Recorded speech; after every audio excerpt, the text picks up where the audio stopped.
मेरे और तुम्हारे बीच और कोई संबंध नहीं। मनुष्य में जाति पाति कुल धन का बड़प्पन गुण बल कुटुंब बल ये सब हो, लेकिन भक्ति नहीं हो। वह कैसे सोचता है? भगवान राम कहते जिस तरह आकाश में बादल छा जाए और बरसे नहीं, उस बादल का कोई मोल है? कोई मोल नहीं। जब आप धन बड़ाई धन बल परिजन गुण चतुराई, भक्तिहीन नर सोहई कैसे बिनु जल पारिद देखिए जैसे। आकाश में बादल छा जाए और बरसे नहीं, उस बादल का कोई मोल है? कोई मोल नहीं। उसी तरह हम लोग सभी कलाओं से पूर्ण, धन में बल में कुटुंब में जाति में सब चीज में बड़े विद्वान, लेकिन अगर हमारे अंदर में भक्ति नहीं है तो हमारा कोई मूल्य नहीं। इसकी आवश्यकता।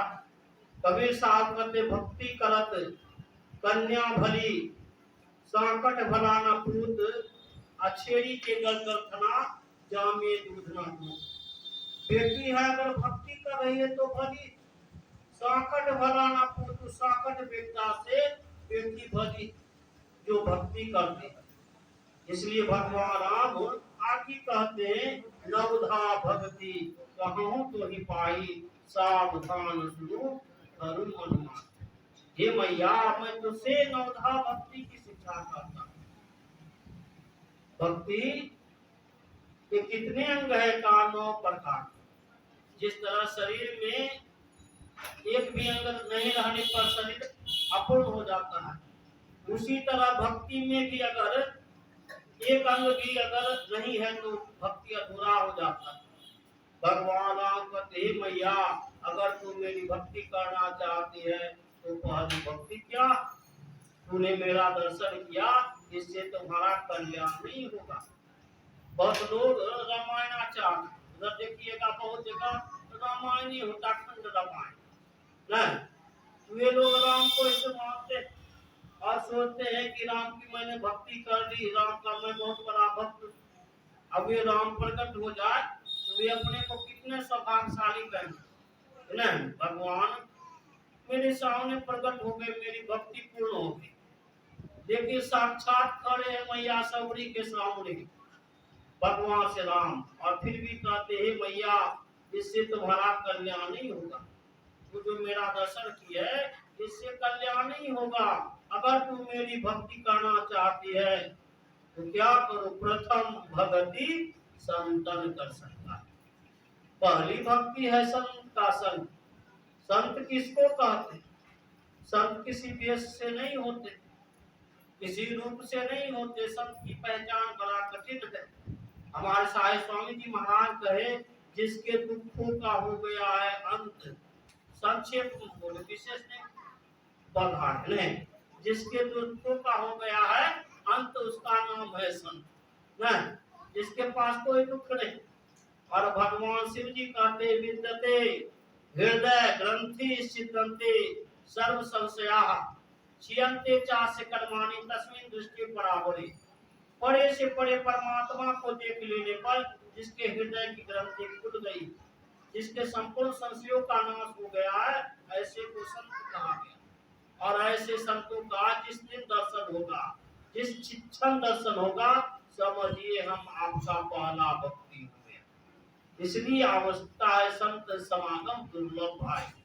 तात मिले पूर्णिमात मिले सुतभ्रात मिले, युवती सुखराई राज मिले सब साज मिले, गजबाज मिले मनोवांछित पाई, लोक मिले सुरलोक मिले विधि लोक मिले, वैकुंठों जाई सुंदर और मिले सभे सुख, संत समागम दुर्लभ भाई। बहुत दुर्लभ, बहुत जन्मों का जब पुण्य जमा होता है तो ऐसे पूरे संतों का दर्शन होता है। फिर दूसरी भक्ति क्या? अगर हम लोग गैया के नजदीक जाएंगे तो क्या मिलेगा? दूध मिलेगा। गैया क्या देती है? दूध। अब वृक्ष के नजदीक जाएंगे तो फल मिलेगा, नदी के नजदीक जाएंगे तो जल मिलेगा। उसी तरह संत के नजदीक जाएंगे तो संत कथा सुनाते, संत कथा सुनाते बिनु सत्संग ना कथा हरि नाम की, तेहि बिनु मोह न भाग, अमोह गए बिनु राम पद, वही की दृढ़ अनुराग। इसलिए दूसरी रति मम कथा पसंदा, तदर्थ होकर सुनिए, मनोयोग पूर्वक सुनिए, तो आपकी दूसरी भक्ति होगी। जैसे तैसे सुनिएगा तो कोई लाभ नहीं, मन कहीं तन कहीं, तो भक्ति को भगवान स्वीकार नहीं करते।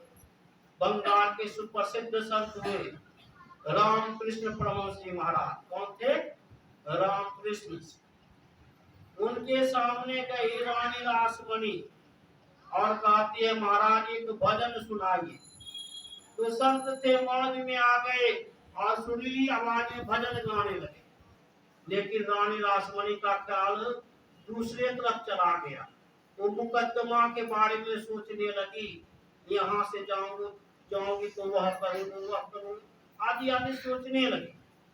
बैठी थी संत के नजदीक, जैसे सोचती है संत दुखी हुए और एक थप्पड़ कसकर मारे। नहीं, उनके मन के भाव को जान लिए, एक थप्पड़ कसकर मारे। वो रोने लगी, बाबा हमसे क्या गलती हुई, आप हमको इतना बड़ा दंड दिए। तो रामकृष्ण कहते हैं पगली तू हमको पर ये भजन गाने के लिए और अपने चली गई मुकदमा करने के। तो रत होकर सुनिए, मनोयोग पूर्वक सुनिएगा तो लाभ होगा। गुरु पद पंकज सेवा, तीसरी भक्ति अमान। तीसरी भक्ति क्या? मान को छोड़कर। नहीं, यहाँ सेवा नहीं होती। यहाँ कौन सेवा कर? बरौनी कला मंदिर जाइए ना, कौन झाड़ू लगाने वाला है? वो सरपंच जी वो झाड़ू लगाते। अब देखिएगा पंजाब में, व्यास में जाकर देखिए, वहाँ जो है स्वर्ण मंदिर जाकर देखिए सेवा कैसे की जाती है। वे लोग सेवा करते, सेवा की भावना जुट्ठन उठाते हैं, झाड़ू लगाते, क्या से क्या करते। यह सेवा की भावना। जब तक सेवा नहीं होगा गुरु के प्रति, हम आपका उद्धार नहीं हो सकता। छत्रपति शिवाजी महाराज ऊंचे दर्जे के राजा हुए, चक्रवर्ती सम्राट। एक बार चक्रवर्ती सम्राट उसको कहते हैं जो कई राजाओं के ऊपर जिनका हुकूमत व अधिकार हो। तो एक बार एक बहुत बड़ा मीटिंग चल रहा था, बहुत बड़ा मीटिंग, और उसमें वे बैठे थे, गुप्त मीटिंग था। और सबसे ऊंचे आसन पर छत्रपति जी महाराज है, नीचे आसन पर बड़े बड़े राजा लोग, बड़े बड़े मंत्री लोग बैठे। और उसी समय उनके गुरु आए। उनके गुरु का क्या नाम था? समर्थ स्वामी रामदास जी। वे आकर कहते रे सिप्पा, नहीं बाहर से कहते रे सिप्पा भिक्षा दो, रे सिप्पा भिक्षा दो, आवाज देते। तो यहाँ जैसे सुने कान नहीं, भिक्षा जैसे मांगे। अब कोई भिखारी आया राजा के यहाँ, तो राजा नौकर को भी तो भेज सकता है भिक्षा देने के लिए। लेकिन राजा के कान में आवाज गई, ये तुरंत उछल गए। पर्सनल मीटिंग था, बहुत भारी मीटिंग हो रहा था। उछले मंच पर से, सिंहासन पर से। सभी राजाओं को आश्चर्य लगा, आखिर कौन आदमी आया जिसके लिए दौड़े। और सभी उनके पीछे दौड़ते। आइए गए जाकर साष्टांग गुरु जी के चरणों में दंडवत लेटे गए। लंगोटी पहने हुए थे, हाथ में भिक्षा पात्र था। और क्या कहते हैं, रे सिपा तू इतना देरी कर दिया, मुझे बहुत जोरों की भूख लगी है, हमको भिक्षा दे। नहीं, हमको भिक्षा दे। और सब देख रहा है, सबको आश्चर्य लग रहा है। ये इसको सिपा सिपा कह रहा है, जिसको हम लोग महाराज कहते हैं, डरते हैं इनके सामने जाने से। आई कह रहा है कि देरी हो रही है, रोटी तो। शिवाजी तुरंत खड़े हुए और कहते महाराज आ रहा।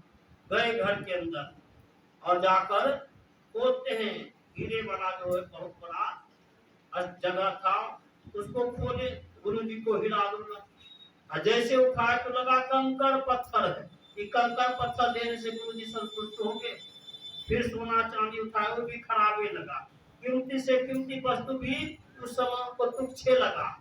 तब क्या किए, वो कागज पर लिख दिए, शिवा सहित शिवा का संपूर्ण राज गुरु के चरणों में समर्पित। लेकर गए और वह कागज का टुकड़ा डाल दिए गुरु जी के भिक्षा पात्र में। गुरु जी कहते रे से बा, मैंने तुझसे रोटी मांगा कि कागज का टुकड़ा? कहा महाराज पढ़िए इसमें क्या, का पढ़ कर सुनाओ। तो सुना ऐसी बात है, ऐसी बात का संपूर्ण राज गुरु के चरणों में समर्पित। गुरु जी कहते जब तुम मेरा हो गया तो चलो उठाओ कमंडल, नहीं भिक्षा पात्र उठाओ मेरे साथ चलो। और सब राजा देख रहे, एक क्षण भी हिचक नहीं किए, तुरंत उठाए गुरु जी का पात्र, भिक्षा पात्र और गुरु जी के साथ चल दिए। महीनों रहे गुरु जी बैठे रहते, भिक्षा ला कर देते गुरु जी को, बहुत दिन रहे। उसके बाद गुरु जी क्या करते से राजा के अभाव में राज बिखर जाता है, इसलिए जाओ जाकर राजे का बागडोर संभालो। शिवाजी क्या करते, गुरु जी वह राज तो आपका, मैं वहां कैसे बैठूंगा उस राजगद्दी पर। गुरु जी कहते नहीं शिवाजा मेरा आदेश, लेकिन शिवाजी जाने के लिए तैयार नहीं है, रोने लगे कि डराने लगे। तब गुरु जी क्या करते हैं, अपना लंगोटी दी, आलो शिवा या लंगोटी अपने ध्वजा में हर वक्त तुम फहरा कर रहना, फहराते हुए रहना और राज करना। तो शिवाजी गुरु जी के लंगोटी को जो है आदर से लिए और जाकर अपने ध्वजा में लगा दिए और उस रात को चलाए। तो यह है गुरु की भक्ति।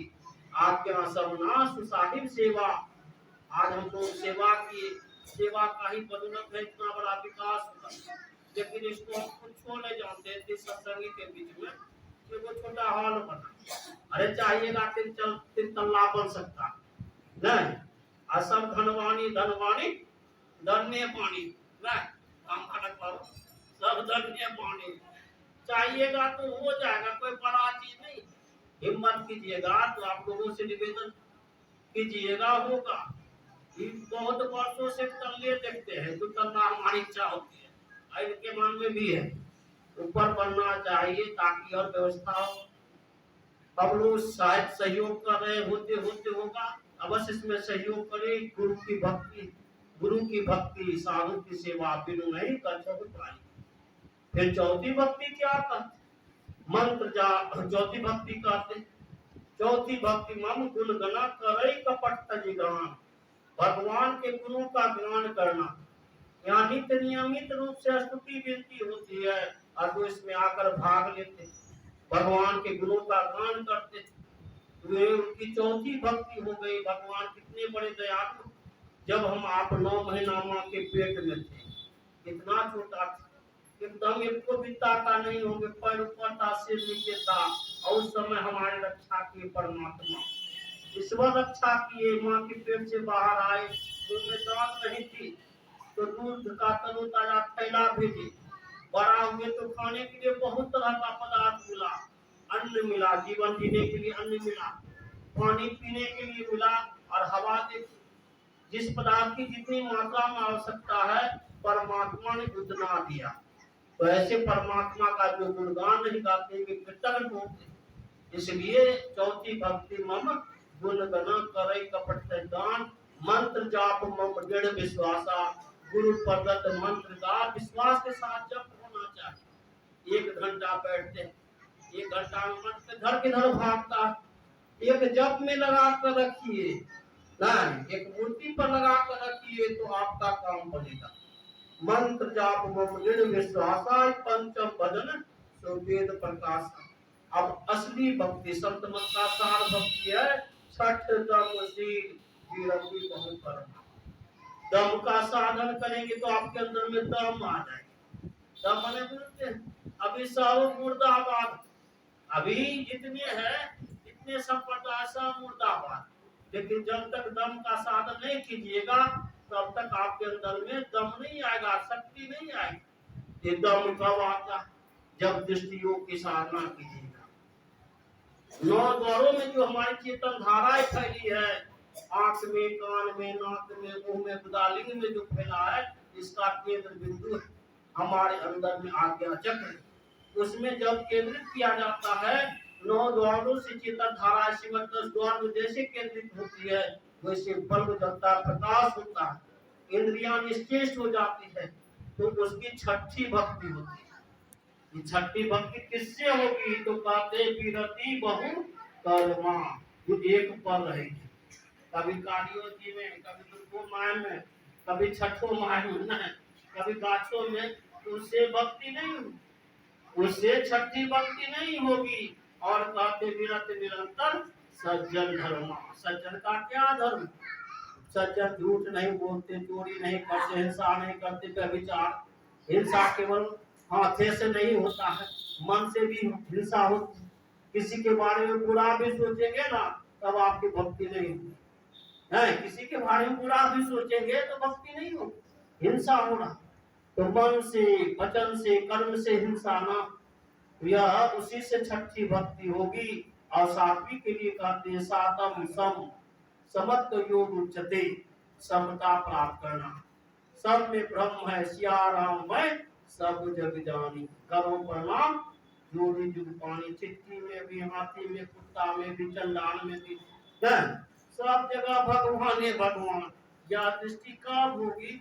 जब समत्व की प्राप्ति होगी, नादानुसंधान की साधना में पूर्ण होंगे, तब मन सम हो जाएगा, तब राग द्वेष नहीं रहेगा।